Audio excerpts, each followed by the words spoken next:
Iga Swiatek has done it. She wins the WTA Finals for the first time in her very young and impressive career, and she does it in absolute dominating fashion. She steamrolled Jessica Pegula today in what was an outstanding performance, and by doing that, she also regains the world number one ranking. I know she held it for so long, right? 75 straight weeks she held on to that before just briefly losing it this year to Aryna Sabalenka right after the U.S. Open there. And you got to give Iga and her team a lot of credit, right? Obviously, it sucks to lose that number one ranking. That U.S. Open time period was a little rough for her in that hard court season there. She didn't have the best performances in the lead up to the U.S. Open or in the U.S. Open. And she even admitted, I think she needed a little bit of a break there. There was a lot of just a lot of things weighing on her, being the world number one and having everybody chasing her. And there's things that she needed to work on and improve. And she was able to do that. And she bounced back from that in such a big way. She looked great in that Beijing tournament.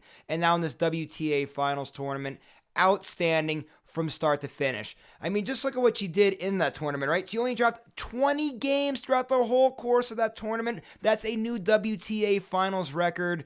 And in doing that, too, she also became just the third player to win the WTA Finals, win a Grand Slam, and win 3 WTA level tournaments within the same year. Very impressive stuff for somebody who's only 22 years old.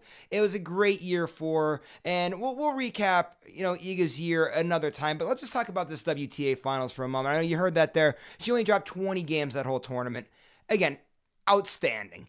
She really did a great job of adapting to those conditions down in Cancun, which we have to admit, guys, not the best. Let's be honest. I know the players are very upset about it. Players that weren't even playing in the tournament were very upset about it. Fans watching at home, same thing, not happy about it. But Iga did such a great job of adjusting to the conditions down there and just her style of play. I mean, her return game was spot on, excellent the whole entire tournament.